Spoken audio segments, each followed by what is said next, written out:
10 வருடங்கள் கழிச்சு இந்த மாதிரி அந்த நியூரோபதிங்கிற அந்த நரம்பு ப்ராப்ளமோட அறிகுறிகள் ஏற்படலாம். ஒரு சில பேருக்கு பார்த்தா பாதத்துல வெடிப்புகள் வர தொடங்குது. வெடிப்புகள் வரும்போது பாக்டீரியா உள்ள போறதுக்கான வாய்ப்புகள் வருது. ஸோ மெயினாக என்ன பண்ணுவோன்னா, ஒன்ஸ் கிட்னி ப்ராப்ளம் வந்துருச்சு இல்லை பிபிலாம் வந்துருச்சு அப்படின்னாக்க இன்னும் உப்போட அளவை குறைக்கணும். இருதயம், கிட்னி, நரம்புகள் அண்ட் கண். ஸோ இந்த 4 ஆர்கன்ல ஏதாவது பிரச்சனை இருந்தாலும் அவங்களுக்கு கண்டினியூஸாக மானிட்டரிங் தேவைப்படும். நிறைய பேர் இப்போ பார்க்குறோம், சுகர் வரத்துக்கு முன்னாலேயே காலில் இருக்கிற உணர்ச்சி குறைய தொடங்குது. உணர்ச்சி குறைய தொடங்குறது நமக்கு தெரியறது கிடையாது. நம்மளுடைய கம்யூனிட்டி, நம்ம யூஸ்வலாக வீட்டுக்குள்ளே செருப்பு போடுறது கிடையாது, வெறுங்காலில் தான் நடக்கிறோம். இப்போ காலில் உணர்ச்சி குறையும் போது ஏதாவது ஒரு பின்னு குத்தலாம்.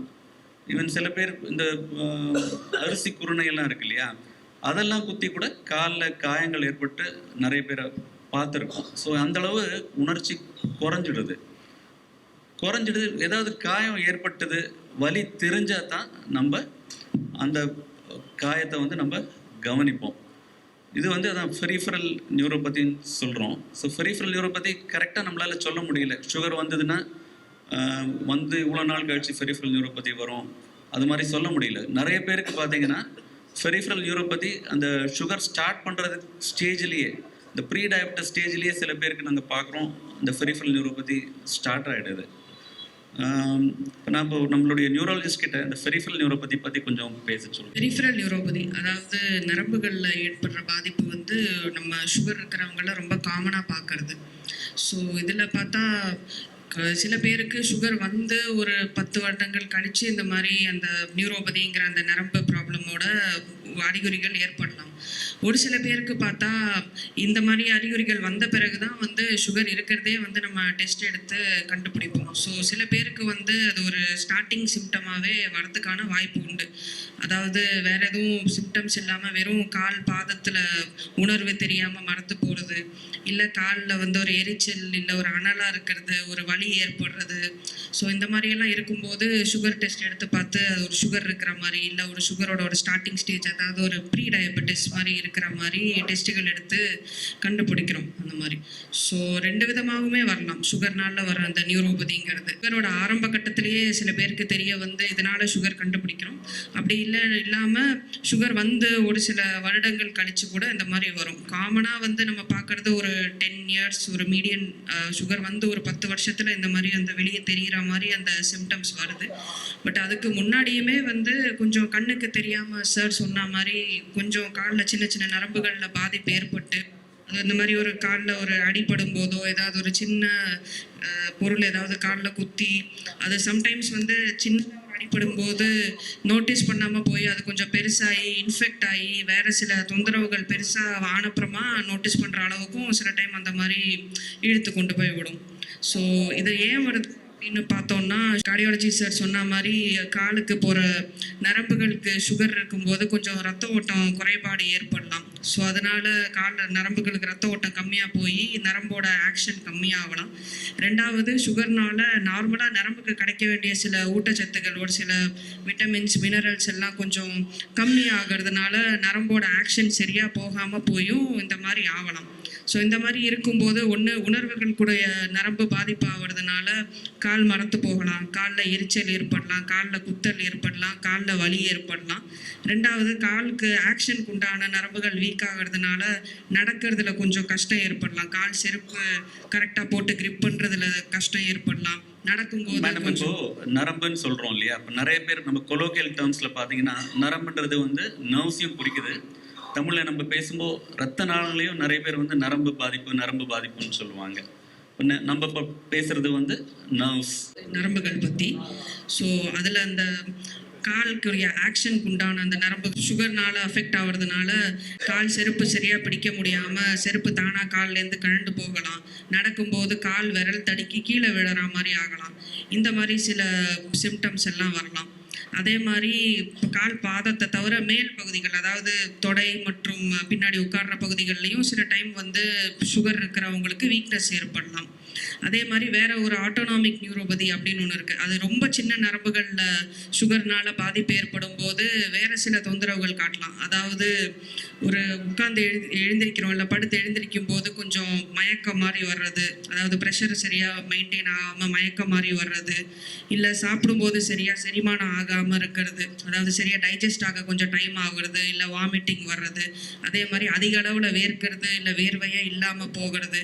இந்த மாதிரி சில சிம்டம்ஸும் இந்த சுகர்னால வர, அதாவது நர்வ் ப்ராப்ளம் நரம்புகள்னால இந்த மாதிரி வரலாம் நமக்கு. நியூரோபதியில் பார்த்தீங்கன்னா ஒரு மெயின் திங் நம்ம பார்க்குறது பாதத்தில் வேர்வை இல்லாமல் இருக்கிறது. அதாவது அவங்க மேடம் சொன்னாங்க ஆட்டோனாமிக் நியூரோபதி. நம்ம மிஷின் சைக்கிள் எது எடுத்திங்கனாலும் அப்பப்போ நம்ம ஆயில் போடுவோம். அந்த ஆயில் தான் உங்களுக்கு அந்த லூப்ரிகேஷன், அந்த செயின்கான லூப்ரிகேஷன் மாதிரி. நம்ம பாதத்துக்கான லூப்ரிகேஷன் பார்த்தீங்கன்னா பாதம் வந்து தரையில் பட்டு தான் நம்ம நடக்கிறோம். ஸோ அதுக்கும் ஒரு லூப்ரிகேஷன் வேணும். அதுக்கு தான் ஸ்வெட்டிங் சொல்கிறோம், அந்த வியர்வு தன்மை. அந்த ஸ்வெட்டிங் தான் பாதத்துக்கான நேச்சுரல் லூப்ரிகேஷன். இந்த ஆட்டோனாமிக் நர்வ்ஸ் பாதிக்கும் போது அந்த லூப்ரிகேஷன் குறைஞ்சிடுது, பாதம் வந்து ட்ரை ஆக தொடங்கிடுது.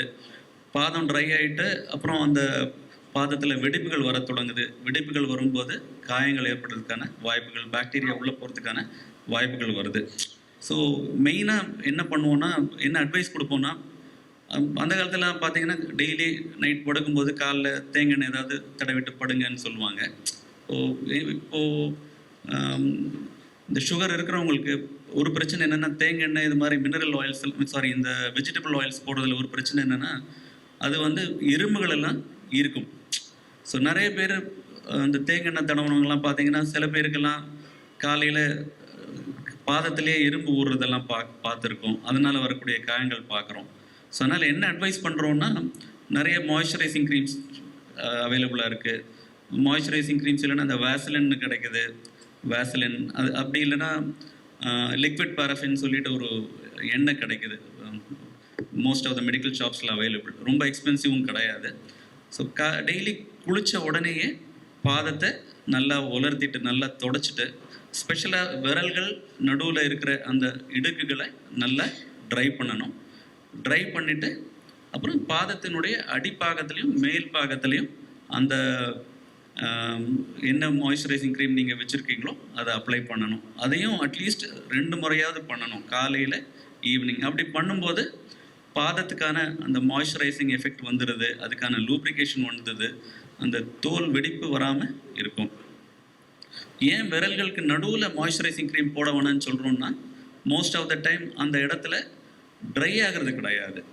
இப்போது ட்ரை ஆகாமல் இருக்குதுன்னா அந்த இடத்துல சேத்து புண்ணு வர்றதுக்கான வாய்ப்புகள் நிறைய. ஸோ அந்த இடத்த நல்லாவே ட்ரை பண்ணிவிட்டு அந்த இடத்துல மாய்ஸ்சரைசிங் க்ரீம் போடாதீங்க. விரல்களுக்கு நடுவில் இருக்கிற இடுக்குகள் அந்த இடத்துல மாய்ஸ்சரைசிங் க்ரீம் போட வேண்டாம். ஒரு 50 வயசுக்கு மேலே பார்த்தீங்கன்னா எல்லாருமே நம்ம யூஸ்வலாகவே ஏதாவது ஒரு பிரச்சனை வருது, சண்டை போடுறோன்னா கூட திட்டும்போது, டேய் சோத்தில் உப்பு போட்டு தான் சாப்பிட்றியா, ஏன்டா அப்படி இருக்கிறன்ற மாதிரியெல்லாம் நம்ம பேசுவோம். அந்த உப்பு வந்து ஒரு 40-50 வயசுக்கு மேலே நம்ம மெதுவாக குறைக்கத்தான் வேணும். நிறைய உப்பு சாப்பிட்டு கோபம் தான் படுவோம். கோபப்பட்டு அதனால் வரக்கூடிய பிரச்சனைகளை நம்ம ரொம்ப பார்த்துட்டு இருக்க வேண்டியிருக்கும். இந்த சால்ட் அண்ட் கிட்னி அதை பற்றி டாக்டர் ஜெய் நிவாஸ். வணக்கம்.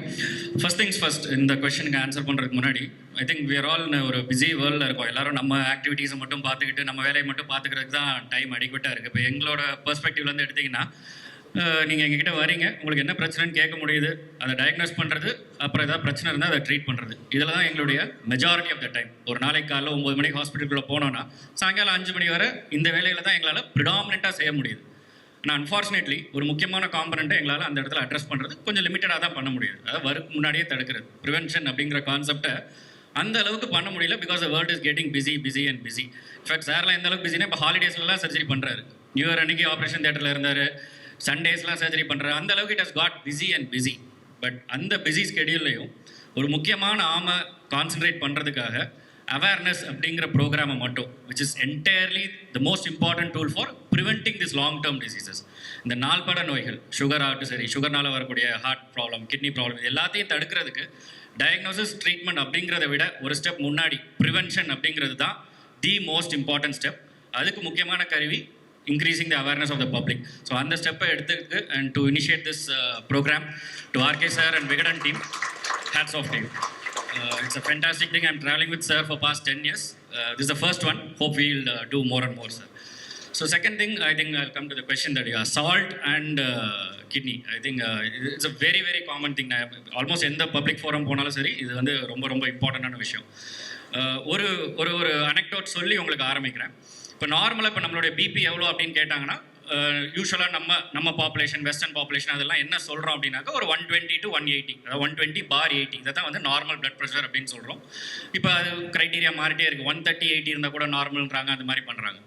பட் அப்படியே கொஞ்சம் ஆன்செஸ்ட்ரல் பாப்புலேஷன் போங்க, ஆர் இப்போ இருக்கிற பாப்புலேஷன், இப்போ அந்தமானில் இருக்கிற ட்ரைப்ஸ் எல்லாம் எடுத்துக்கோங்க. இப்போ அவங்களெல்லாம் போய் பிபி எவ்வளோ நார்மல் அப்படின்னு பார்த்தாங்கன்னா அவங்களுடைய normal BP around 90/70 or at the most maximum 100/70 இப்படி தான் இருக்குது. இப்போ இதுக்கு என்ன காரணம் அப்படின்னு பார்க்குறாங்க. What could be the main reason இந்த டிஸ்பாரிட்டி? இவ்வளோ பிபி, அவங்களுக்கு பிபி கம்மியாக இருந்தாலும் அதுதான் அவங்களுக்கு நார்மல், அவங்களுக்கு லோ பிபின்றதே கிடையாது, அவங்களுக்கு அது அடிக்குவேட்டாக இருக்குது. இதுக்கு முக்கியமான டிஃப்ரென்ஸ் அப்படின்னு பார்த்தீங்கன்னா நம்ம உடம்புல நம்ம எடுத்துக்கிற சால்ட், சாப்பாட்டில் நம்ம எந்த அளவுக்கு சால்ட். நம்மளுடைய சவுத் இந்தியன் மீல்ஸில் சராசரியாக இப்போ நம்ம வீட்டில் சமைக்கிறதுல ஒரு நாளைக்கு கிட்டத்தட்ட 15 கிராம் வரை நம்ம உப்பு சேர்த்துக்கிறோம். இதில் இது போக ஆடட் சால்ட்ஸ் வேறு, அப்பளம் சேர்த்துக்கிறோம், ஊறுகாய் சேர்த்துக்கிறோம், சைடில் இந்த பேக்டு ஃபுட்ஸ் எல்லாமே, கேன்டு ஃபுட்ஸ், இது எல்லாமே எடுத்துக்கிறோம்.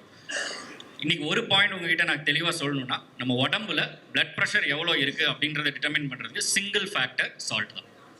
எவ்வளோ உடம்புல சால்ட் இருக்கோ அதுதான் பிபி எவ்வளோ இருக்குது அப்படின்றத டிட்டர்மின் பண்ணுறது. உங்கள் உடம்புல இருக்க எந்த உறுப்பு இதை ஹேண்டில் பண்ணுறதுன்னா kidney. So kidney is the main organ. நமக்கு ஜென்ரலாக கிட்னினா என்ன, யூரினை வெளியே தள்ளுறது, நச்சு பொருட்களை வெளியே தள்ளுறது அப்படிங்கிறது தான் majority of them we feel. But ஒரு நார்மலான ஹியூமன் பீயிங்க்கு பிளட் ப்ரெஷரை நார்மலாக மெயின்டைன் பண்ணிக்கிறதுக்கான முக்கியமான ஆர்கன் கிட்னி தான். கிட்னி வேலை செய்கிற அளவு குறைய ஆரம்பிச்சிச்சினாலே உங்களுடைய பிளட் ப்ரெஷர்ஸ் லெவல்ஸ் பாதிக்கப்படும். அண்ட் ஏன் எது மூலமானா கிட்னி தான் வந்து சால்ட்டை எப்படி, எவ்வளோ சால்ட் வந்து உடம்புல இருக்கணும், எவ்வளோ சால்ட் உடம்பு விட்டு வெளியே போயிடணும் அப்படிங்கிறத ஹேண்டில் பண்ணுறது கிட்னி தான். ஸோ கிட்னி சரியாக வேலை செய்யலைன்னா உடம்புல இருக்க சால்ட் லெவல் கூட ஆரம்பிக்க போது. த மொமெண்ட் சால்ட் கூட ஆரம்பிச்சிச்சுன்னா பிளட் ப்ரெஷர், ஹைப்பர் டென்ஷன் அப்படிங்கிற ப்ராப்ளம் வருது. So that is something very very crucial. In fact WHO சரி இல்லை மற்ற எல்லா சொசைட்டி, டயபெட்டாலஜி சொசைட்டி எல்லாருமே ஹெல்தி பாடிக்கு எவ்வளோ சால்ட் ரெக்கமெண்ட் பண்ணுறாங்கன்னா per day maximum 5 to 8 grams. இது ஜென்ரலாக எந்த ப்ராப்ளமும் இல்லாத ஹெல்தி இண்டிவிஜுவல்ஸ்க்கே ஒரு நாளைக்கு உப்பு வந்து 5 to 6 grams or maximum 8 grams வரை தான் அலவன்ஸ் அலவுட் அப்படின்னு சொல்கிறாங்க. இன்ஃபேக்ட் ஒன்ஸ் கிட்னி ப்ராப்ளம் வந்துருச்சு இல்லை பிபிலாம் வந்துருச்சு அப்படின்னாக்க இன்னும் உப்போட அளவு குறைக்கணும். சாதாரண நார்மல் சால்ட் போதும். அந்த லெவல் ஆஃப் த சால்ட் வந்து ஒரு நாளைக்கு 5 கிராம். 5 கிராம்னா ஒரு டீஸ்பூன் தழும்புற அளவுக்கு எடுக்கிறது. ஒரு கிச்சன் டீஸ்பூன் தழும்புற அளவுக்கு எடுத்தோம்னா அதுதான் 5 கிராம்ஸ் ஆஃப் சால்ட். அந்த 5 கிராம் உப்பு போதுங்கிறாங்க. அது அந்த அளவுக்கு எடுத்தால் தான் பிளட் ப்ரெஷர் நார்மலாக மெயின்டைன் ஆகும், which in turn will prevent later on kidney disease, not just kidney, heart and multiple problems எல்லாத்தையும் மெயின்டைன் பண்ணும் அப்படின்னு சொல்கிறாங்க.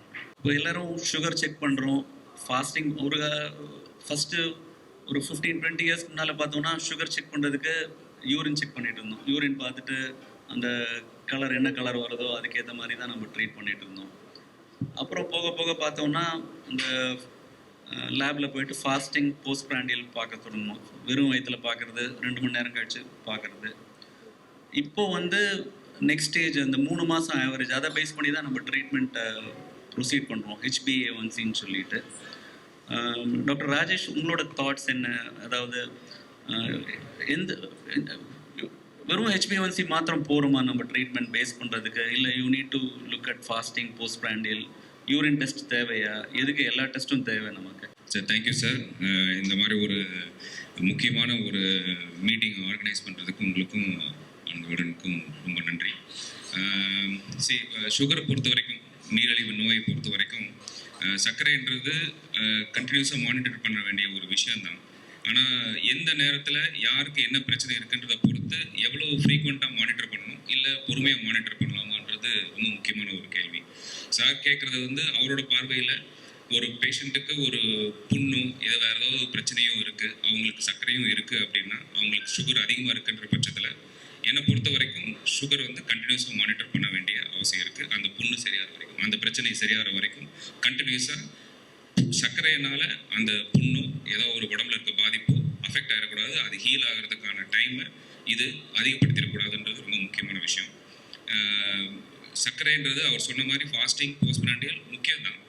HbA1c 3 மாதம் காலத்தில் எவ்வளோ ரத்தத்தில் ஊறி இருக்குது சர்க்கரைன்னு பார்க்குற பர்சன்டேஜ், அது பார்க்குறது வந்து அவங்களோட கரண்ட் லெவல் ஆஃப் சுகர் உடம்புல எவ்வளோ இருக்குது, அதுக்கு தகுந்த மாதிரி மெடிசன் மாற்றலான்றது தான். ஆனால் கண்டினியூஸாக எடுக்க வேண்டிய மருந்து என்ன அப்படின்றது முடிவு பண்ண வேண்டியது யூரினில் எவ்வளோ சர்க்கரை வருது, யூரினில் புரதச்சத்து லீக் ஆகுதா அப்படின்றது நம்ம கண்டிப்பாக பார்த்தே ஆகணும். கிட்னியோட ஃபங்க்ஷன் எனக்கு முக்கியம், ஹார்ட்டோட ஃபங்க்ஷன் முக்கியம், கண்ணோட பிரச்சனைகள் எதுவும் இல்லை அப்படின்றது கன்ஃபார்ம் பண்ண வேண்டியது முக்கியம், நரம்பு பாதிப்பு எவ்வளோ இருக்குன்றது முக்கியம். இந்த 4 ஆர்கன், அதாவது எண்ட் ஆர்கன் டிசீஸ்ன்னு சொல்லுவோம். சுகரால் ஏற்படக்கூடிய பாதிப்புனால சீக்கிரமாக இல்லை அதிகமாக அஃபெக்ட் ஆகக்கூடிய 4 ஆர்கனில் ஒன்று இருதயம், கிட்னி, நரம்புகள் அண்ட் கண். ஸோ இந்த 4 ஆர்கனில் ஏதாவது பிரச்சனை இருந்தாலும் அவங்களுக்கு கண்டினியூஸாக மானிட்டரிங் தேவைப்படும். கண்டினியூஸாக மானிட்டரிங் தேவைப்படும்னா நான் விரலில் குத்துறது, நம்ம விரலில் பிபி சுகர் மானிட்டரிங் அந்த மிஷினில் வச்சு பார்க்குறது ஒரு விதம். இன்னொன்று கண்டினியூஸ் மானிட்டரிங். இப்போ புதுசாக நம்ம பேஷண்ட்ஸுக்கு இந்த மாதிரி சிக்காக வர பேஷண்ட்ஸுக்கு, உடம்புல பிரச்சனை இருக்கிற பேஷண்ட்ஸுக்கு, இன்சுலின் தேவைப்படுற பேஷண்ட்ஸுக்கு நம்ம சஜஸ்ட் பண்ணுறது வந்து கண்டினியூஸ் குளுக்கோஸ் மானிட்டரிங். அதாவது ஒரு பேட்ச் மாதிரி இருக்கும், அது நம்ம உடம்பு பகுதி கையிலையோ இல்லை வயிறுலையோ பேட்சை ஒட்டிட்டு அது கண்டினியூஸ் ரியல் டைம் சுகர் வேல்யூவை உங்களுக்கும் டாக்டருக்கும் தரது மூலிமா நம்ம கண்டினியூஸாக சுகரை எந்த நேரத்துலையும் அதிகமாகாமல் பார்த்துக்கணும். முக்கியமான பிரச்சனை வயசானவங்களுக்கு, அது ஒரு 60 வயசு மேலவங்களுக்கு சுகர் கம்மியாகும், அது ஒரு டேஞ்சரஸான சுச்சுவேஷன். அதை கம்மி பண்ணுறதுக்கும் கண்டினியூஸ் மானிட்டரிங் ரொம்ப தேவை. ஸோ ஒருத்தரோட எந்த நிலைப்பாட்டில் இருக்காங்க, சுகர் எந்த அளவுக்கு அதிகமாக இருக்குது, அவங்களுக்கு வேறு என்ன பாதிப்பு இருக்குன்றதை பொறுத்து மானிட்டரிங் அதுக்கு தகுந்த மாதிரி நம்ம சேஞ்ச் பண்ணிட்டு இருக்கோம். ஸோ நார்மலாக எதுவும் பிரச்சனை இல்லை, ஆனால் எனக்கு கால் கை குடைச்சல் இருக்குது அப்படின்னா மேடம் சொன்ன மாதிரி மானிட்டர் பண்ணிவிட்டு எந்த அளவுக்கு பாதிப்பு இருக்குது நரம்புலன்னு பொறுத்து அதுக்கு தகுந்த மாதிரி நம்ம ஸ்ட்ரிக்டாக கண்ட்ரோல் பண்ண வேண்டிய அவசியம் வரும். ஸோ ரெகுலராக இருக்கவங்களுக்கு ஃபாஸ்டிங், போஸ்ட்பிரண்டியல், அப்புறம் HbA1c, யூரினில் எவ்வளோ சுகர் எவ்வளோ புரதச்சத்து வெளியே வருதுன்னு நம்ம பார்க்கணும். ஃபாஸ்டிங் இதை பற்றியெல்லாம் பார்க்குறோம்ல, நம்மளுடைய சம்பிரதாயப்படி நிறைய இதில் பார்த்தீங்கன்னா தீபாவளிக்கு முன்னால் ஒரு நாள் ஃபாஸ்டிங் இருப்போம், ஒன்றுமே சாப்பிடாமல் இருக்கிறது. அதே மாதிரி அமாவாசை, பௌர்ணமி அந்த டைமில் ஃபாஸ்டிங் இருக்கிறது. சுகர் பேஷண்ட்ஸ் ஃபாஸ்டிங் இருக்கலாமா, அதை நீங்கள் சொல்லுங்கள். அப்புறம் ஃபாஸ்டிங்கோட பெனிஃபிட்ஸை டாக்டர் தரணி சொல்லுங்கள். சுகர் பேஷண்ட்ஸ் ஃபாஸ்டிங் இருக்கிறது தப்பெல்லாம் கிடையாது சார். அது நம்மளோட கல்ச்சர், அது நம்மளோட பழக்க வழக்கங்களில் ஒரு முக்கியமான பார்ட். அது நல்லதுக்காக பண்ணாங்களோ கடவுளுக்காக பண்ணாங்களோன்றது முக்கியம் இல்லை, அது எவ்வளோ ஃப்ரீக்வெண்ட்டாக பண்ணாங்கன்றது ரொம்ப முக்கியம். நம்ம பழக்க வழக்கப்படி மாதத்தில் ஒரு நாள் இல்லை 15 நாளைக்கு ஒரு நாள் ரொம்ப காலத்திலிருந்து ஃபாஸ்டிங் இருக்கிறது நம்மளோட பழக்கம், ஆக்சுவலாக நம்மளோட கல்ச்சர். அதோட பெனிஃபிட்ஸ் நிறைய இருக்குது. அந்த நேரத்தில் மருந்து சாப்பிடலாமா வேண்டாமான்றது தான் முக்கால்வாசி பேஷண்ட்ஸுக்கு கேள்வி. அவங்களோட யூஸை பொறுத்து தான். மருந்து சாப்பிடணுன்ற அவசியம் இல்லை. அவங்க ஃபாஸ்டிங் இருக்காங்கிற பட்சத்தில் 6 மணிலேருந்து 6 மணி வரைக்கும் இருக்காங்களா, 24 மணி நேரமும் இருக்காங்களான்றதை பொறுத்து தான். ஸோ 6 மணிக்கு மேலே நீங்கள் ஃபாஸ்டிங்கை பிரேக் பண்ணுறீங்க, அந்த வேண்டுதலை நிறுத்துறீங்க அப்படின்னா அதுக்கு மேலே நீங்கள் மாத்திரையை ஸ்டார்ட் பண்ணிக்கலாம். பட் ஃபாஸ்டிங்கோட பெனிஃபிட்ஸ் இருக்குது. அது சுகருக்காக மட்டும் இல்லாமல் உடம்புல இருக்க டாக்ஸின்ஸு கழிவு அழிவுகளுக்கும் ஃபாஸ்டிங் ரொம்ப முக்கியம். அதனால தான் நம்ம முன்னோர்கள் அதை ரெடி பண்ணி வச்சுருக்காங்க. ஸோ நான் நம்ம பேஷண்ட்ஸ் யாராவது கேட்டாங்கன்னா ஃபாஸ்டிங் இருக்கிறது தப்பு இல்லை. அந்த நேரத்தில் மருந்து எடுக்கிறது அவங்களோட தேவையை பொறுத்து. 12 மணி நேரம் சாப்பிடாமல் இருப்பாங்க, அப்புறம் ஒரு 12 மணி நேரத்துக்குள்ளே சாப்பிடணும். அதாவது இன்றைக்கி நைட் 6 மணிக்குள்ளே நம்ம சாப்பிட்டோம்னா நெக்ஸ்ட் டே நம்ம ஒரு 6:30க்கு மேலே ஒரு காஃபி குடித்தோம்னா அது வந்து நம்ம 12 to 12 hour இன்டர்மிட்டன்ட் ஃபாஸ்டிங் சொல்லுவோம். அதுவே நம்ம ஒரு 8 o'clock ஃபஸ்ட்டு சாப்பிட்டோம்னா